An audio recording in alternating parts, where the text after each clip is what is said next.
What's up, guys? Welcome to another episode of the Jiu Jitsu Junction podcast. My name is Andre, and I'm here with my buddy Chase. And today we are going to be talking about whether or not Jiu Jitsu seminars are worth attending. Yes, no, yes. Of course, typical Chase answer, right?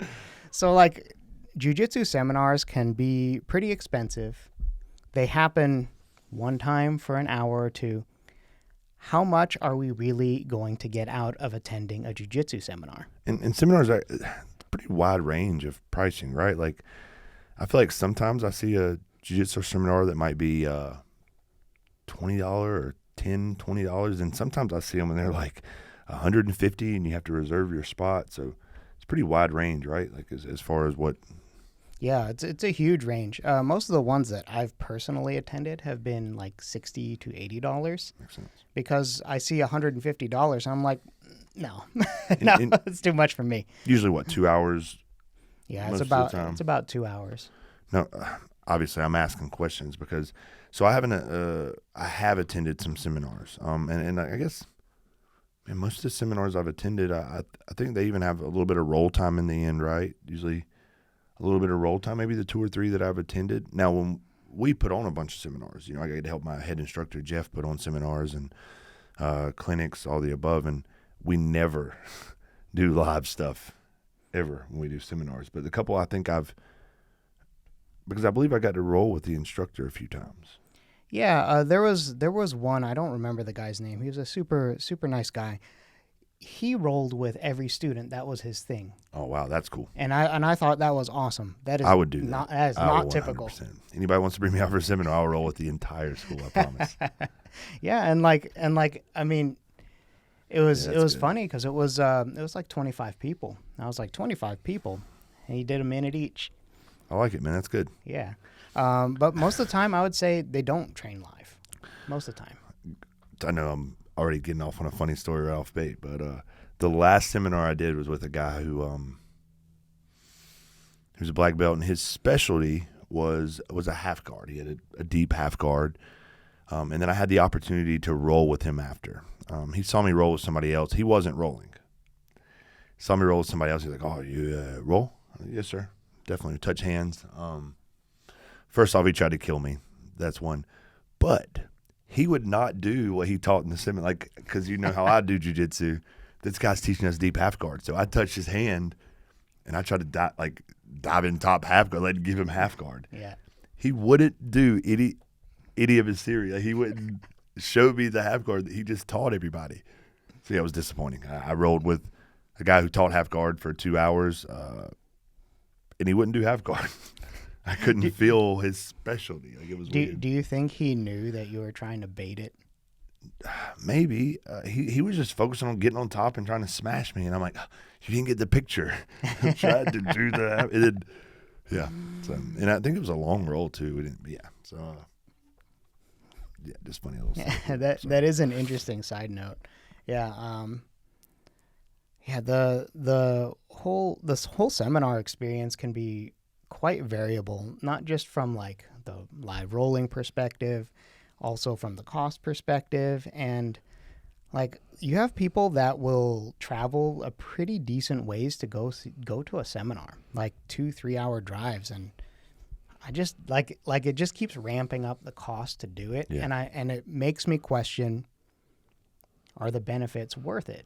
Well, then it kind of talking about, with seminars, there's a couple different styles of way people teach too, and I think that's where we'll start getting into the nitty gritty of if it's really valuable or not. What value comes out of maybe driving 3.5 hours, having to maybe get a hotel room, and pay $120 for a spot at a seminar. I know I've seen some seminars, some instructors that, man, in 2 hours they might have taught 50 techniques, like a machine gun, just showing every little, all these little things and little things here. Then I've also been to a seminar, I think it was listed as a clinic. I even mentioned that a little earlier. It might have been listed as a clinic, but then, man, we might have done one position for that 2 hours, so I think that'll start playing into the value of it as well. It's kind of what style of a seminar is it going to be? What do you think is better? Man, I think you get everything. I think focus work is more valuable. So I definitely, I didn't know. Obviously, the higher level you get, the more knowledge you get. Maybe those machine gun type seminars where you get a bunch of techniques, maybe you can pick those up. But I still don't see as much value in those as when I get the deep dive.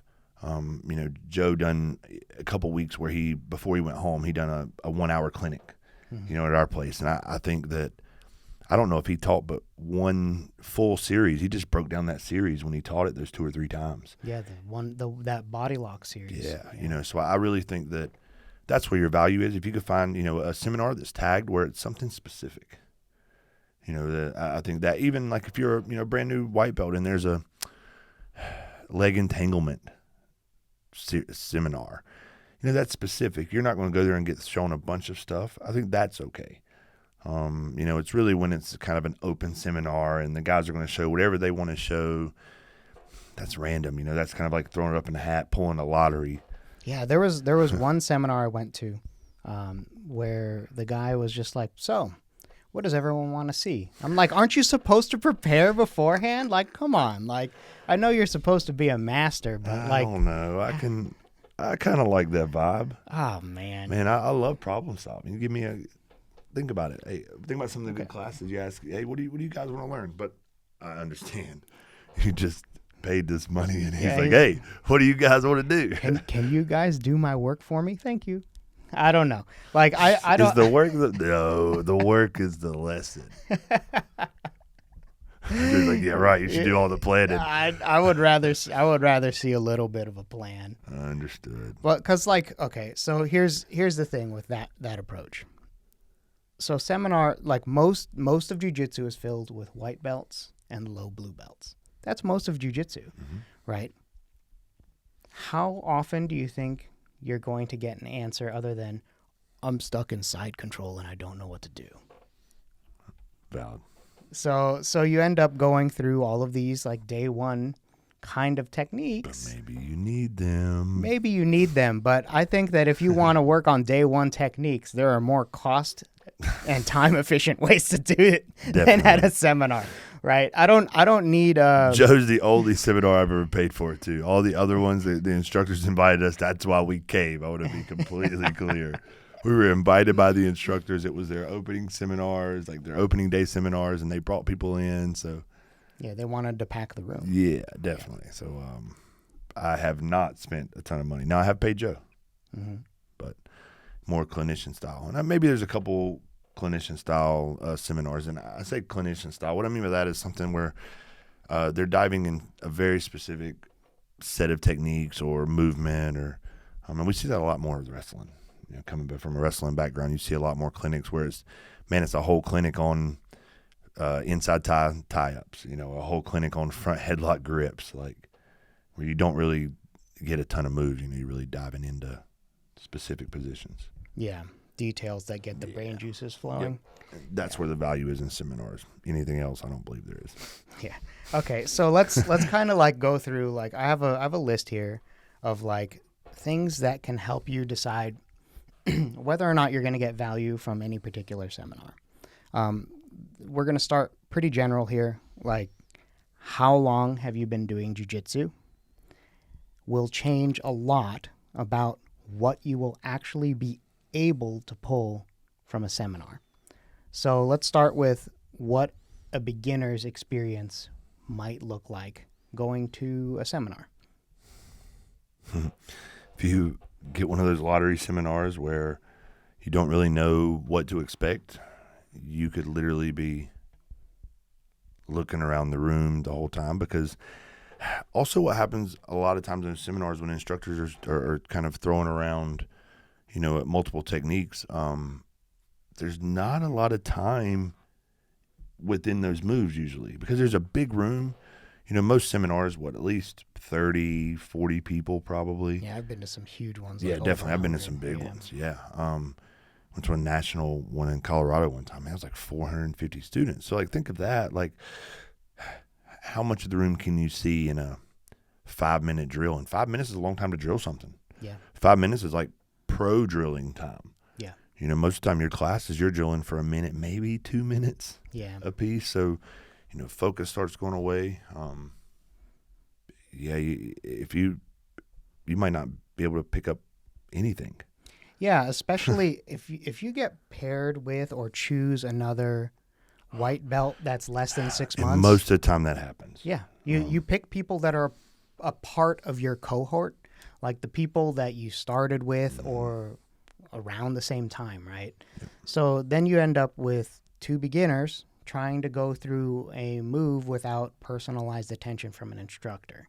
Now, that's something I don't know, and maybe you'll have a little experience in this too, but I have been to one where an instructor did it like a class, where he was, okay, hey, if you are familiar with technique, if you're a higher belt, grab someone who's new. But I believe most of the seminars I've been to, because you are paying a little more for that seminar, it's a little more open mat style where the instructor isn't like, hey, grab somebody who doesn't know what's going on. Yeah, Usually you go as a pair. Like me and you might go to a seminar together and we're going to drill together. We went together. Like we're not going to go pick somebody.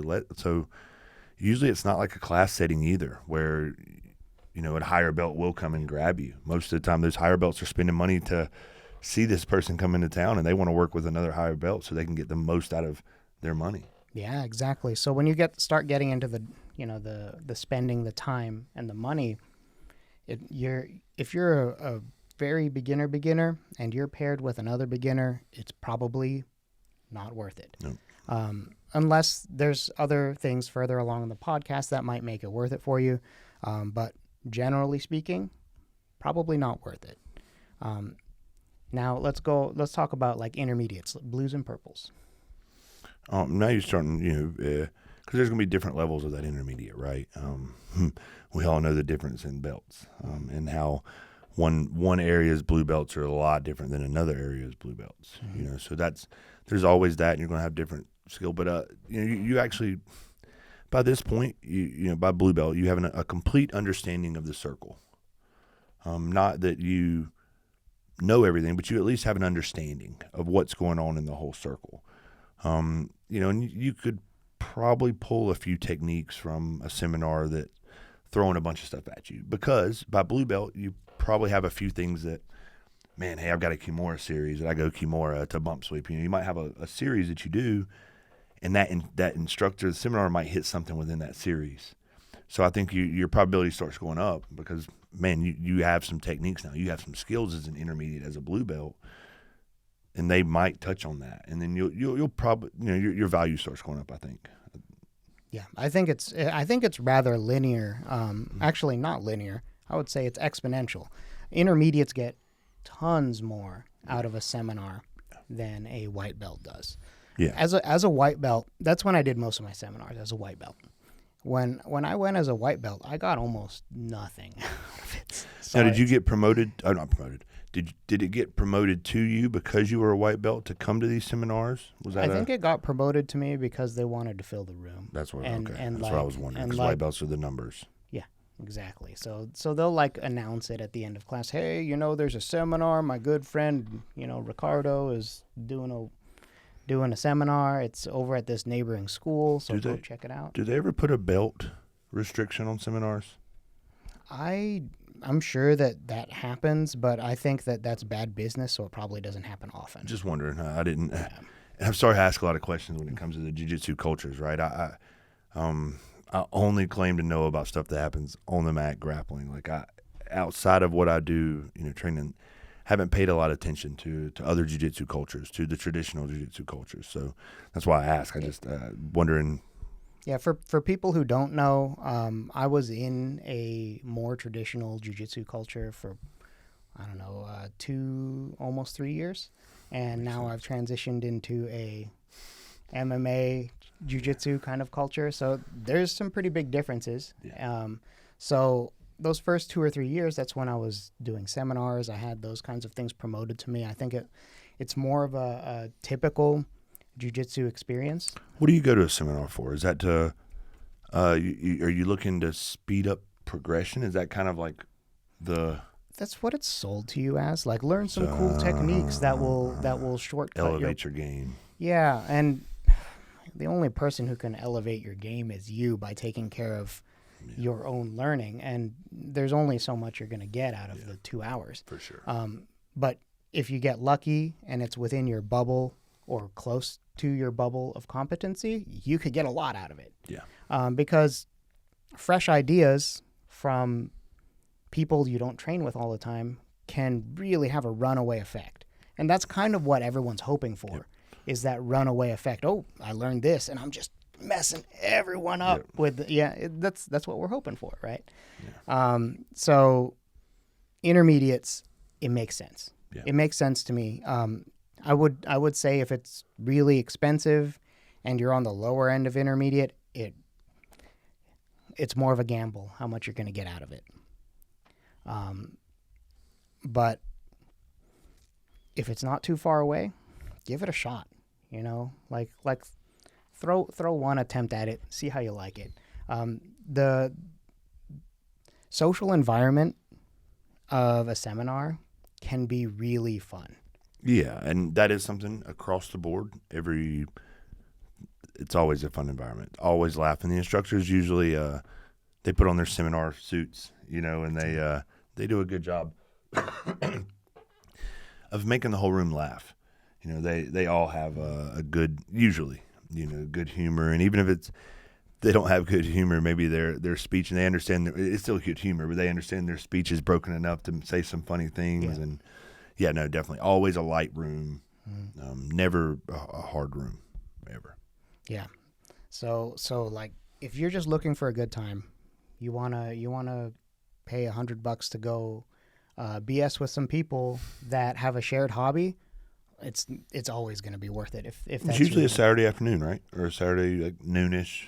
I've seen Fridays. Okay. I've seen Saturdays. Yeah. I've seen Sundays. Okay, so not really even kind of restricted in. Yeah, but I think most of the ones are like Saturday, weekendish. Yeah. So I mean, I think we went out to eat after usually too. I believe the group of us that would go, we would always go grab a bite to eat after. So I've been to a seminar where we all brought our own burgers and stuff, and we grilled outside after. That's pretty cool. No, that's the type of seminar I'm coming to. Yeah, exactly. It's perfect. So I had a really good time at that seminar. So the last category, experts, you know, brown belts up or high competitive purple belts and up. Mm-hmm. You know when you're an expert, or you think you know when you. Let's go with upper purple belts and up, because people are notoriously bad at judging where they are. Man, I think this is a mixed one, and it's because you start seeing when guys get to that higher level, you start seeing kind of how guys are. You know, some guys when they get kind of that expert level, they start getting a little snobbyish. They start turning, and I've seen guys come to seminars and higher level guys and not feel like they're getting what, like, kind of like, oh, I've seen all this, you know, kind of that attitude. But now me, I'm a nerd, so I love it. Now, obviously, I don't go to a lot of them, and it's financially driven. Is a reason I don't, and time, I guess. It's hard for me to break away from normal routine to go train with some people that I don't know when I'm on such a, you know, have so much fun with my guys that I train with. But you know, you can pick up stuff from everywhere. I mean, I like the machine guns. We have a guy who comes from Belgium. And I think the last time he came in, it's his style. He shows you, man, a bunch from everywhere. He just touches all these positions, and he hopes that he gives everybody in the room something. And, like, he gave me 22 things. That's pretty cool. You know, so it's like that, and that was his machine gun style. He was like, you know, he wants to make sure that everybody at least gets something. And he touched from toe holds to Americanas to turtle attacks, you know, to just everything, to inverted triangles, to make sure that he touched everything. So I really like that. But I think my favorite right now is when someone is deep diving in something, and I've talked about it a few times already. And when someone's deep diving at the higher level, my favorite sessions and my favorite seminars and my favorite clinics is when somebody's like, "Hey, we're working on just this headlock pinch." Just a headlock pinch. How long is the seminar? 2 hours? I'm in. You know, we're working on one thing for 2 hours. Oh, we're going to find some stuff here. You know, but I've got stuff that Man, my little skirt, Your little skirt. my little skirt choke, my skirt Peruvian, that came from a Brazilian guy in a seminar in Virginia Beach. They didn't have class one day. I went to a UFC gym to do jiu-jitsu. They didn't have class that morning. He had a seminar from 10 to 12. He saw me. He used me as to show the instructors the stuff on, and I use that today. We rolled jiu-jitsu in the gi. I've definitely hit that move on you. I know exactly what you're talking But about. that came from a seminar. Yeah. So, I really like seeing the deep dives. And I believe the last seminar I went to, I went for a leg entanglement deep dive. So if there are those, I usually do make a trip. I'm not too big in the Cowboy Cerrone's coming to Myrtle Beach. Come learn from him. Come learn what? Yeah. How to rope and ride, how to Right.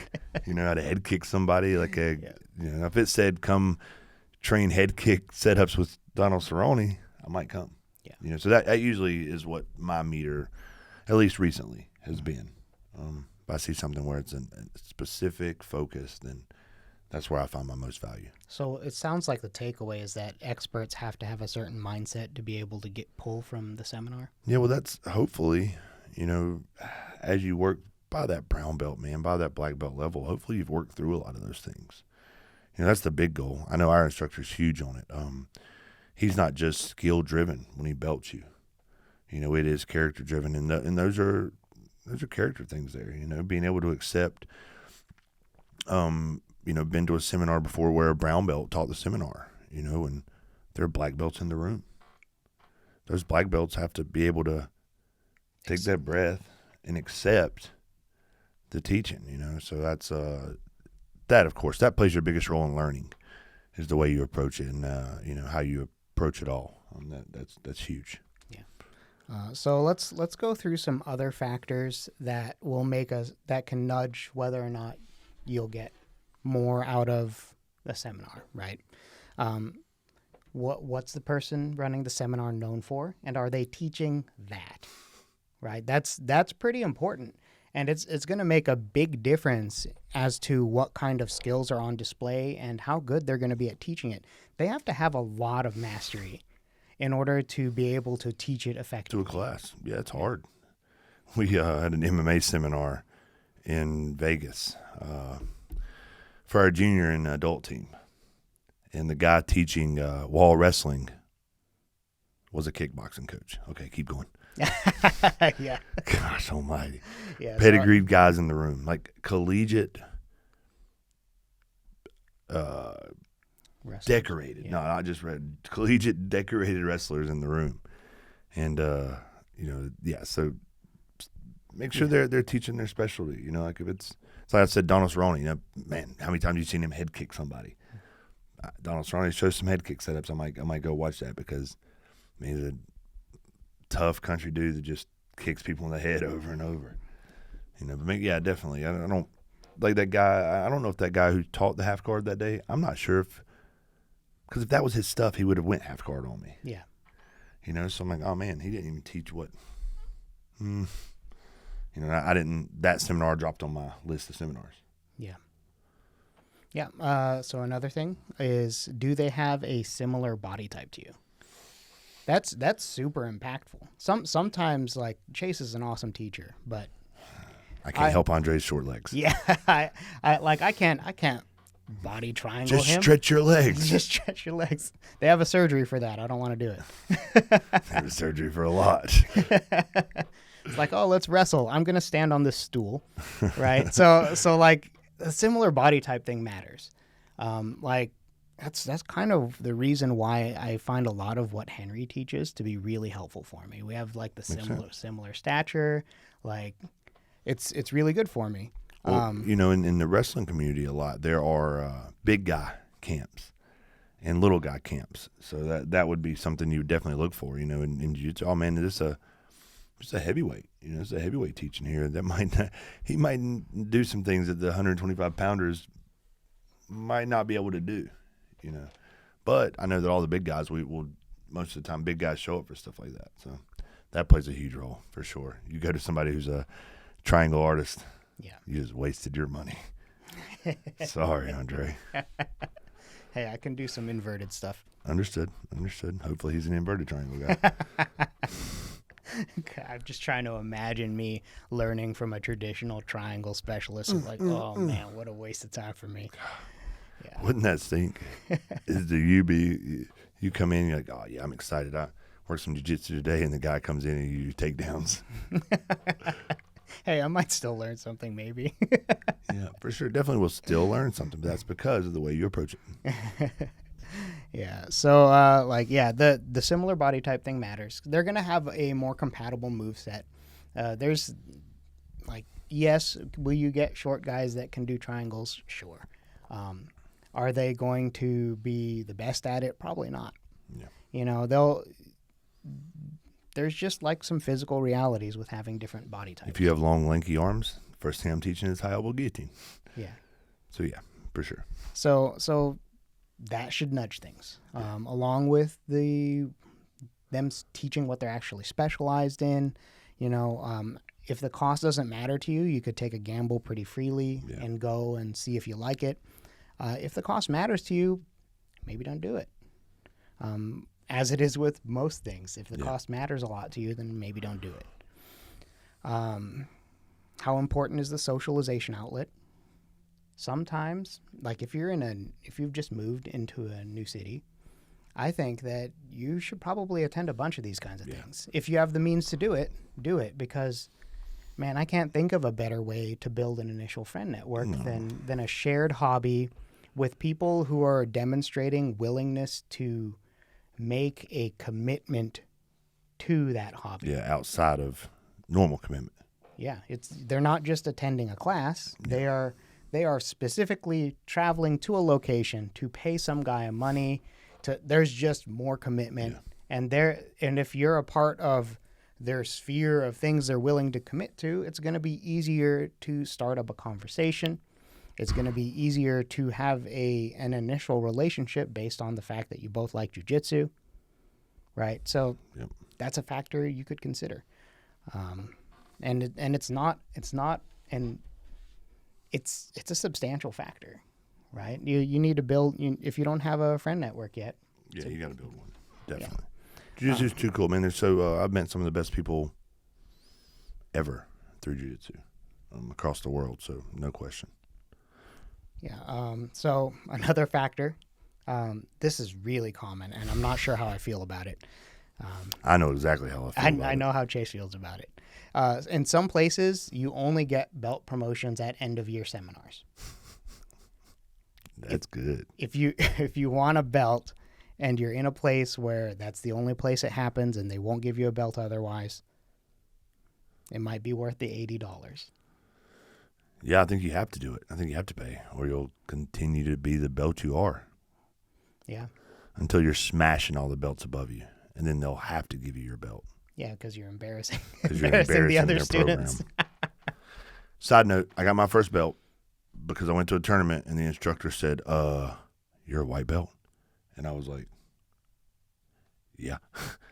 And he said, you're not a white belt. And he gave me my blue belt. And I won 4 golds in the blue belt and intermediate division.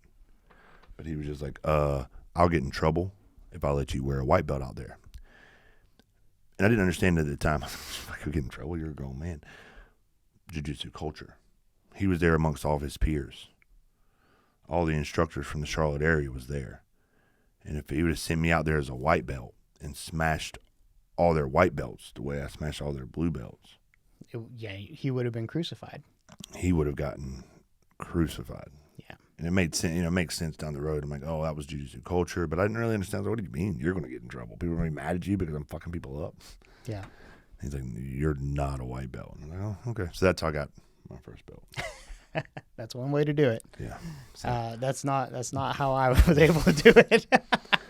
But he was definitely a seminar belting person. Yeah. Yeah. And, work within whatever school you've got. Yeah. Like, it's not that big of a deal. If you're ready for any belt promotion, then you'll realize the belt don't matter. God, it does though. We're hierarchical creatures. Like, it matters to people.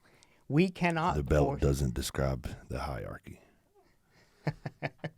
The vibe and touching the hand describes the hierarchy. And this has come from a brown belt who normally sits at the top of the hierarchy Right. with black belts around. Sure, but we can't all be you, Chase. We can't all be you, Chase. I wish. I wish it was that easy. I'll take. It's hard. It's really hard. It takes a toll of my life. Yeah, he's like, oh, I'm top of the hierarchy, whatever. I'm like, oh, I'm down here. Like, I'm just like, oh, you know, let me wipe the sweat off the mat It's for a you hard upper life. belts. Oh, it's a hard life. So, No, and not say all that funny. I just, and I know that the belts are the structure, and you know, but I want to make sure, you know, early that we kind of make joke of it and let you understand that it isn't that way. I've watched that hold people back. You know, I've watched people really, they get belted up, and it's like, wait a minute, you could have beaten them the whole time. You know, so I've watched that hold people back. Now, I will say that it makes me respect the people I roll with. Like, I don't get after certain people the way I do other people because of the belt color. Not in front of people anyway. Open matted isn't in front of people. understood. Yeah. So, like, I think there's a reason it exists, and the reason it still exists is because people like it, and that's fine. Well, you need some kind of measuring stick. Yeah. It's hard to look at yourself without a measuring stick and say I'm growing. But it's easy for the kid to see when you draw lines on the wall every month. Mm-hmm. You know, so it's the same way. I get it. I totally do. We're about to have our first belting ceremony within the next month. Oh, cool. Because I'm tired of getting in trouble at competitions because my kids are beating kids that have higher belt levels. And that's it. Mm-hmm. I'm tired of arguing with other coaches. I'm like, yeah, but I've got them in the right division. Yeah, but why are they not wearing the right belt color? They shouldn't be in this division. They just want a sword and a belt. Well, but they're only a white belt. Why are they in the expert kid division? Because they're an expert. Okay, I'll give them their green belt. Yeah. Whatever it is. But I'm going to belt them all. We're going to catch everybody up. Just for that reason. You know, they're all in the system at a certain level. They have to be, but yeah. So I know they are really important. Yeah. So, all right. So if you're feeling like, you know, you wanna make progress, you've been sold that a jiu-jitsu seminar was gonna help you make progress, but you've listened to this and you're like, maybe it won't help me as much as I'm hoping because you're in one of the categories where we think it might be less effective. There are alternatives that can give you value for your money that I think are better. The first one that comes to mind is if you want kind of a similar experience where someone's physically working with you, a private lesson will get you way more. That's your value. Yeah. That is your value. I'm going to be funny and word specific, but Andre said a private lesson, and I want to be more specific. Private lessons would be like a private lesson. You know, it'll be similar to and it'll be more like a focus seminar, and I think that's good. But, you know, private lessons would be your most effective alternative. For sure.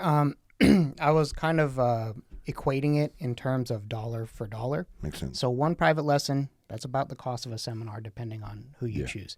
A lot of the jiu-jitsu private lessons are a little more than what they are at our gym, I believe, right? Like usually instructors at those. It depends. But yes, 80 like and 100. 80 to 100. I remember paying for 10 packs at 60 each with a pretty good black belt. But as a white belt, you don't need a black belt. You can go lower. You could go purple belt. You can go a really talented blue belt. Yeah. So like, I think that if you're at the beginner level and that's why you probably won't get as much out of a seminar, you should look at it as, okay, I'll take a black belt.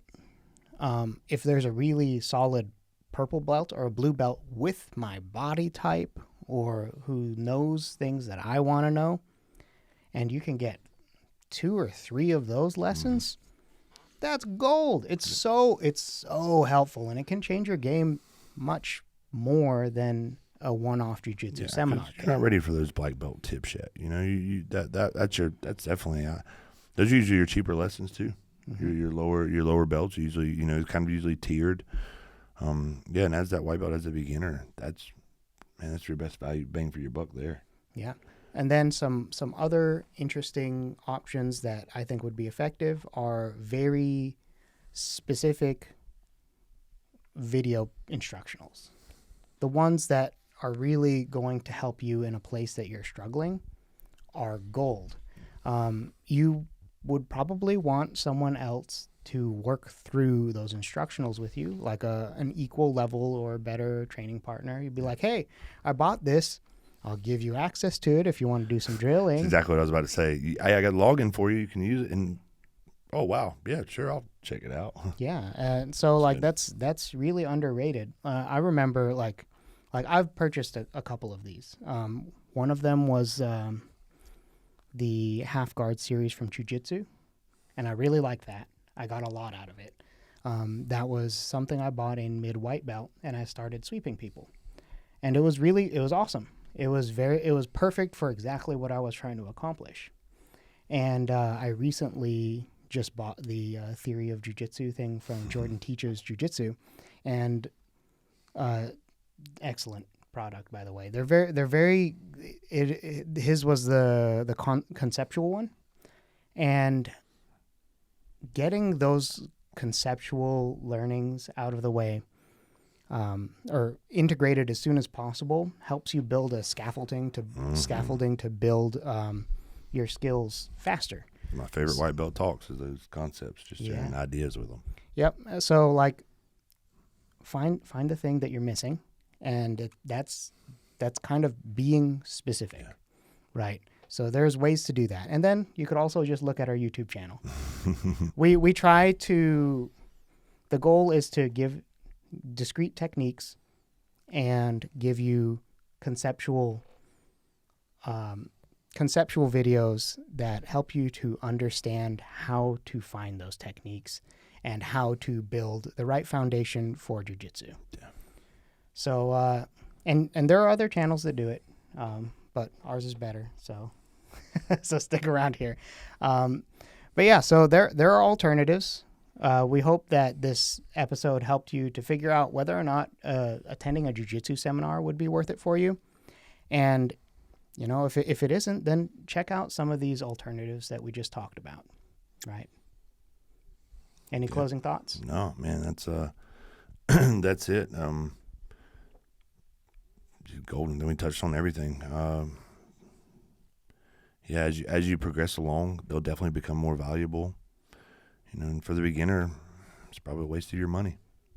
Yeah, that's just it. Yeah, you get more out of some of the alternatives, in our opinion. Yep. Anyway, so thanks for watching. We appreciate you being here.